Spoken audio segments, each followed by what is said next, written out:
সংবাদে আমন্ত্রণ জানাচ্ছি আমি তারান্নুম জুথি। শুরুতেই জানাবো সংবাদ শিরোনাম।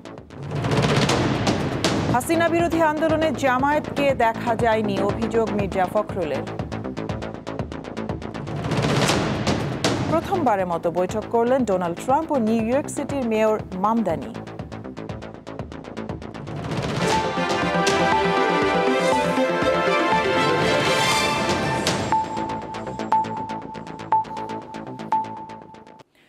আবারও ভূমিকম্পে কাঁপল রাজধানী। সন্ধ্যা ৬টা ৫ মিনিটে ঢাকা সহ আশপাশের এলাকায় ভূমিকম্পন অনুভূত হয়।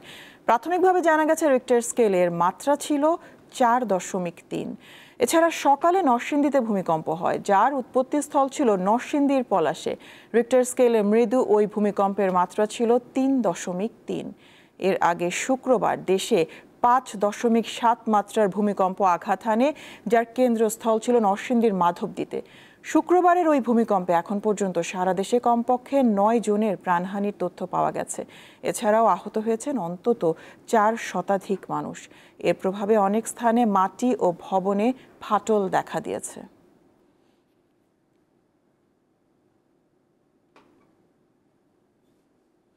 বিএনপির সঙ্গে একসময় জোটবদ্ধ থাকলেও শেষ ১০ বছরে হাসিনা বিরোধী আন্দোলনে দৃশ্যমান কোনো ভূমিকায় জামাতকে পাওয়া যায়নি, এমনটাই মন্তব্য করেছেন বিএনপি মহাসচিব মির্জা ফখরুল ইসলাম আলমগীর। আলাদা অনুষ্ঠানে বিএনপি নেতারা বলছেন, একদিকে নির্বাচনের কথা বললেও অন্যদিকে বিভ্রান্তি ও বাধা সৃষ্টি করতে চাচ্ছে একটি গোষ্ঠী।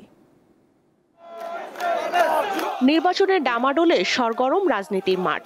নিজ নিজ প্রতীকে প্রচারণার পাশাপাশি দলগুলোর মধ্যে চলছে কথার লড়াই।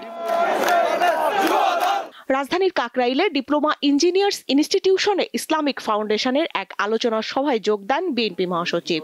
এ সময় হাসিনা বিরোধী আন্দোলনে জামায়াতের নিশ্চুপ ভূমিকার সমালোচনা করেন তিনি। একটা রাজনৈতিক দল সমানে চিৎকার করছে, পিআর দিতে হবে, পিআর দিতে হবে, পিআর না হলে নির্বাচন হবে না। অনেক হুঙ্কার টুঙ্কার হয়েছে, তাই না? জামাতের টিকিট কাটলে জান্নাতের টিকিট কাটা হবে। কোথায় আছে আমাকে বলুক, তারা দেখিয়ে দিই। ধর্মকে ব্যবহার করে রাজনৈতিক ফায়দা নিয়ে নেওয়া, এটা কখনোই আপনার ইসলাম এই কথা বলে না। গত ১০ বছর কিন্তু আমরা তাদের এই ফ্যাসিস্ট হাসিনাকে পরাজিত করবার জন্য ভিজিবল দৃশ্যমান কোনো কাজ দেখিনি। জাতীয় প্রেস ক্লাব অডিটোরিয়ামে জিয়া পরিষদ আয়োজিত এক আলোচনা সভায় যোগ দিয়ে বিএনপির স্থায়ী কমিটির সদস্য আমির খসরু মাহমুদ চৌধুরী বলেন, গণতন্ত্র বিরোধী একটি মহল এখনো নির্বাচন বিলম্বিত করার ষড়যন্ত্র করছে। ইতিমধ্যে আপনারা দেখতে পাচ্ছেন, একদিকে নির্বাচনের কথা বলছে, অন্যদিকে বিভ্রান্তি সৃষ্টি করতে চাচ্ছে, বাধাগ্রস্ত করতে চাচ্ছে। এই নির্বাচন যুদ্ধে সম্পৃক্ত থাকতে হবে, এলাকা এলাকায় যেতে হবে, বাড়িতে বাড়িতে যেতে হবে। এদিকে শহীদ মিনারে মুক্তিযোদ্ধা সমাবেশে বিএনপির স্থায়ী কমিটির আরেক সদস্য সালাউদ্দিন আহমেদ বলেন, ভবিষ্যতে যাতে দেশে আবার ফ্যাসিবাদী রাজনীতির উৎপত্তি হতে না পারে, সেজন্য গণতান্ত্রিক চর্চা অব্যাহত রাখতে হবে। যদি গণতান্ত্রিক রাজনৈতিক সংস্কৃতির চর্চা না করি, তাহলে অবশ্যই একদিন এই পতিত ফ্যাসিবাদীরা প্রত্যাবর্তন করতে পারে। আমাদেরকে সাংগঠনিক পর্যায় থেকে শুরু করে রাষ্ট্রীয় পর্যায়ে সকল ক্ষেত্রে গণতান্ত্রিক চর্চা, ভালোর গণতান্ত্রিক রাজনৈতিক সংস্কৃতি স্থাপনা এবং চর্চা অব্যাহত রাখতে হবে। জামায়াতকে বিভ্রান্তিমূলক পরিসংখ্যান নিয়ে জনগণকে বিভ্রান্ত না করার আহ্বান জানান বিএনপির এই শীর্ষ নেতা। আপাতত এইটুকুই থাক। স্বস্তিকা সিংহ, দীপ্ত সংবাদ, ঢাকা। সুষ্ঠু নির্বাচনের মাধ্যমে নতুন দেশ গড়ে তোলার কথা জানিয়েছেন জামায়াতে ইসলামের আমির ডক্টর শফিকুর রহমান। ঝালকাঠি নেসারাবাদ মাদ্রাসার মাহফিলের মাঠে শনিবার সকালে এক সম্মেলনে অংশ নিয়ে তিনি একথা বলেন। বাংলাদেশ হিজবুল্লাহ জামিয়াতুল মুসলিহিনের উদ্যোগে বিভিন্ন রাজনৈতিক দলের অংশগ্রহণে জাতীয় প্রতিনিধি সম্মেলন অনুষ্ঠিত হয়। এতে আরও উপস্থিত ছিলেন ইসলামী আন্দোলন বাংলাদেশের আমির সৈয়দ মোহাম্মদ রেজাউল করিম, জাতীয় নাগরিক পার্টির সদস্য সচিব আখতার হোসেন, এবি পার্টির সাধারণ সম্পাদক ব্যারিস্টার আসাদুজ্জামান ফুয়াদ, খেলাফত মজলিসের আমির আব্দুল বাসিত আজাদ সহ আরও অনেকে।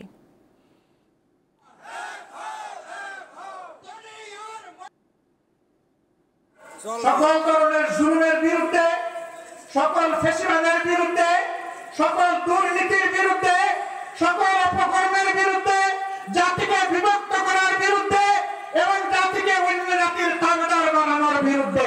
কারণ লাল চোখ পরোয়া করবে না ইনশাআল্লাহ। আমরা পরোয়া করবো শুধু পরবর্তীকালকে।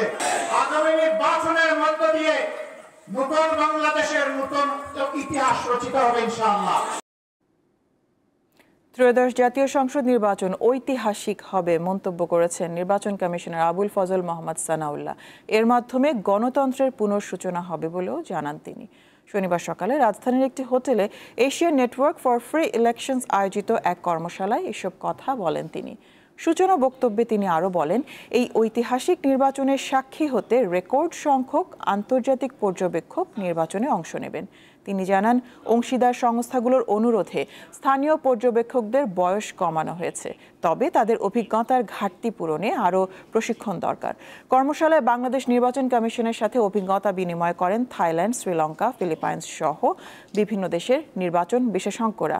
বক্তব্যে তারা বলেন, বিভিন্ন রাজনৈতিক দল, প্রার্থী, পুলিশ, গণমাধ্যম সহ সব অংশীজনের আস্থা অর্জন ও অংশগ্রহণের মাধ্যমে অবাধ, সুষ্ঠু ও বিশ্বাসযোগ্য নির্বাচন দিতে হবে ইসিকে।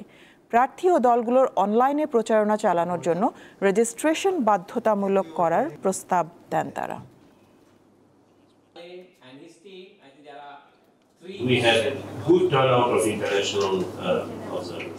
আগামী অংশগ্রহণমূলক নির্বাচনে উল্লেখযোগ্য সংখ্যক আন্তর্জাতিক পর্যবেক্ষক অংশ নেবে। তারা ঐতিহাসিক এই নির্বাচনের অংশ হতে চায়। এর মাধ্যমে গণতন্ত্রের পুনঃসূচনা হবে।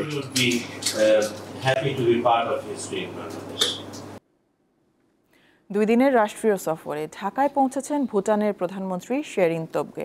তাকে বহনকারী ড্রুক এয়ারের একটি উড়োজাহাজ সকাল 8:15 দিকে হজরত শাহজালাল আন্তর্জাতিক বিমানবন্দরে অবতরণ করে। ভুটানের প্রধানমন্ত্রীকে স্বাগত জানান প্রধান উপদেষ্টা অধ্যাপক ডক্টর মোহাম্মদ ইউনুস। দুই নেতা বিমানবন্দরের ভিআইপি লাউঞ্জে একটি সংক্ষিপ্ত বৈঠক করেন। শেরিং তোবগে শুক্রবারের ভূমিকম্পে ক্ষয়ক্ষতি ও প্রাণহানির বিষয়ে খোঁজ খবর নেন এবং নিহতদের পরিবারের প্রতি সমবেদনা জানান। পরে ভুটানের প্রধানমন্ত্রীকে একটি অস্থায়ী অভিবাদন মঞ্চে নিয়ে যাওয়া হয়। সেখানে তাকে গার্ড অব অনার প্রদান করা হয়। পরে শেরিং তোবগে সাভারের জাতীয় স্মৃতিসৌধে যান এবং মুক্তিযুদ্ধের শহীদদের প্রতি ফুলেল শ্রদ্ধা জানান। পরে তিনি দর্শনার্থী বইয়ে স্বাক্ষর এবং একটি গাছের চারা রোপণ করেন।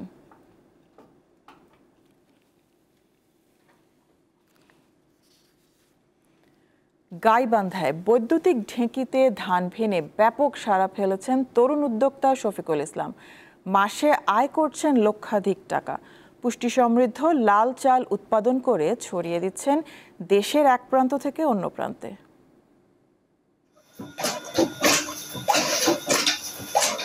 একসময় গ্রাম বাংলার ঘরে ঘরে ছিল ঐতিহ্যবাহী ঢেঁকি, কিন্তু কালের বিবর্তনে হারিয়ে যেতে বসেছে সেই ঢেঁকির প্রচলন। প্রযুক্তির ছোঁয়ায় নতুন রূপে ঢেঁকি ফিরিয়ে এনেছেন গাইবান্ধার তরুণ উদ্যোক্তা শফিকুল ইসলাম। তবে পা নয়, এই ঢেঁকি চলে বিদ্যুতের সাহায্যে। 2020 সালে নিজস্ব ডিজাইনে বিদ্যুৎ চালিত দুটি কাঠের ঢেঁকি দিয়ে শুরু করেন শফিকুল। বর্তমানে 6টি ঢেঁকি দিয়েই তিনি এই কর্মযজ্ঞ চালাচ্ছেন। এবং এখানে বর্তমানে সব মিলিয়ে প্রায় 11-12 জন লোক কর্মরত আছে।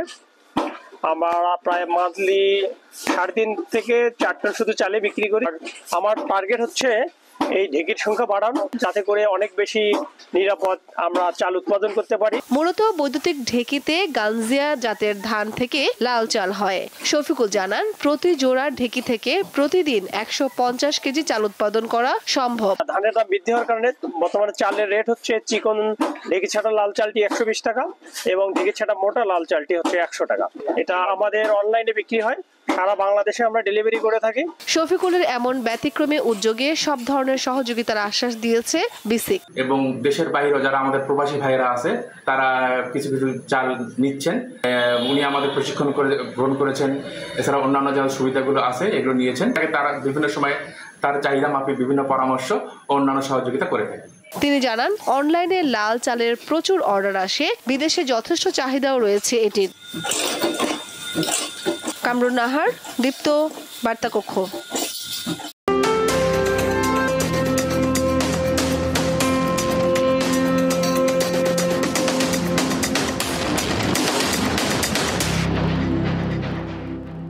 এবার ভোটের হাওয়া।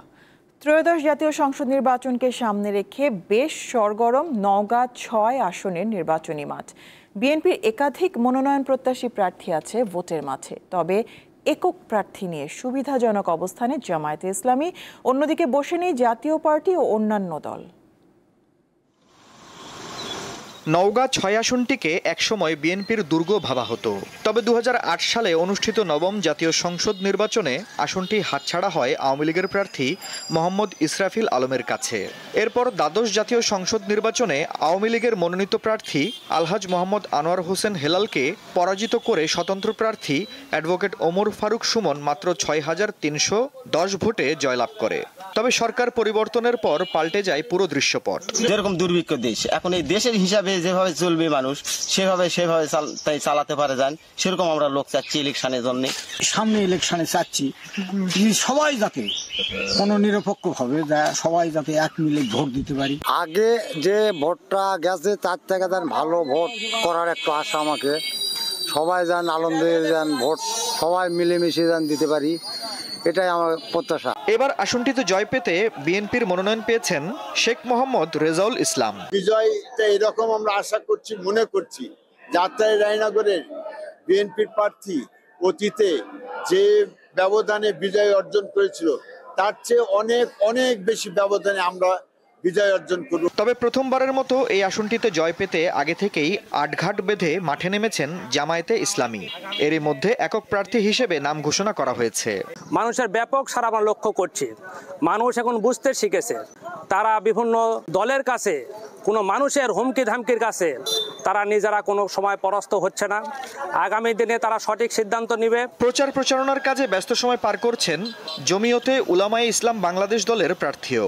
যদি আমাকে তারা নির্বাচিত করে সংসদে যাওয়ার সুযোগ করে দেয়, আমি আমার এই নির্বাচনী এলাকা আত্রাই রানীনগরকে একটা সুন্দর, শান্তিপূর্ণ, সন্ত্রাসমুক্ত, মাদকমুক্ত এবং ইসলাম প্রিয় নগরী হিসাবে আমি প্রতিষ্ঠিত করব ইনশাআল্লাহ। নওগাঁ ৬ আসনের আত্রাই উপজেলায় ভোট কেন্দ্র ৭টি। আফরিদ হাসান, দীপ্ত বার্তাকক্ষ। হোয়াইট হাউসে প্রথমবারের মতো আনুষ্ঠানিক বৈঠক করলেন যুক্তরাষ্ট্রের প্রেসিডেন্ট ডোনাল্ড ট্রাম্প ও নিউ ইয়র্ক সিটির নবনির্বাচিত মেয়র জোহরান মামদানি। বৈঠকে দুই নেতাই কথা বলেছেন বন্ধু সুলভ সুরে, করেছেন একে অন্যের প্রশংসা। আলোচনা করেছেন নিউ ইয়র্ক সিটির ক্রমবর্ধমান ব্যয় সংকট নিয়ে। দুপক্ষই বৈঠককে ফলপ্রসূ বলে উল্লেখ করেছেন এবং নিউ ইয়র্ক শহরের অপরাধ দমন ও জীবনযাত্রার ব্যয় নিয়ন্ত্রণে একসঙ্গে কাজ করার প্রতিশ্রুতি দিয়েছেন। বৈঠক শেষে প্রেসিডেন্ট ট্রাম্প নিউ ইয়র্ক শহরটি একজন দারুণ মেয়র পাবে বলে মন্তব্য করেন। ডোনাল্ড ট্রাম্পের সঙ্গে বৈঠকে নিউ ইয়র্কের বাসা ভাড়া, জ্বালানি বিল, বাজার বিষয়ে আলোচনা হয়েছে বলে জানান মামদানি। নিউ ইয়র্কের মেয়র নির্বাচন ঘিরে গত কয়েক মাস ধরে ডোনাল্ড ট্রাম্পের সঙ্গে মামদানির প্রকাশ্যেই রাজনৈতিক বিরোধ চলে আসছিল। I would like to ask you a question about the Middle East regarding you said that Hezbollah in Lebanon. Frankly, everybody else, and we actually have peace in the Middle East, as you know. জয় দিয়ে AFC অনূর্ধ্ব-17 Asian cup বাছাই শুরু করেছে বাংলাদেশ। চীনের টং Liang long স্টেডিয়ামে নিজেদের প্রথম ম্যাচে পূর্ব তিমুরকে ৫-০ গোলে হারিয়েছে গোলাম রাব্বানির দল। প্রথমার্ধে ৩-০ গোলে এগিয়ে যায় বাংলাদেশ। দ্বিতীয়ার্ধে আরও দুবার গোল উদযাপন করে তারা।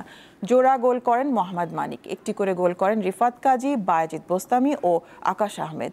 পূর্ব তিমুর ছাড়াও বাংলাদেশের গ্রুপে অন্য 4 দল চীন, বাহরাইন, ব্রুনেই ও শ্রীলঙ্কা। সোমবার দ্বিতীয় ম্যাচে বাংলাদেশের প্রতিপক্ষ ব্রুনেই।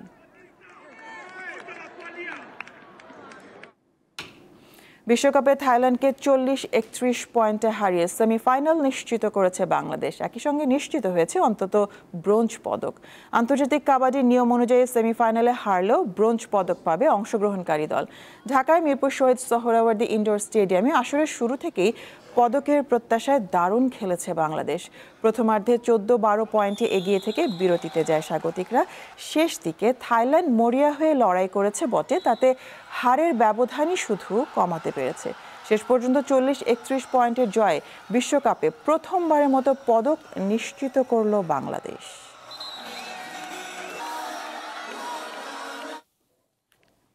শেষ করব দীপ্ত সন্ধ্যার সংবাদ, শিরোনামগুলো জানাবো আরও একবার। হাসিনা বিরোধী আন্দোলনে জামায়াতকে দেখা যায়নি, অভিযোগ মির্জা ফখরুলের। প্রথমবারের মতো বৈঠক করলেন ডোনাল্ড ট্রাম্প ও নিউ ইয়র্ক সিটির মেয়র মামদানি।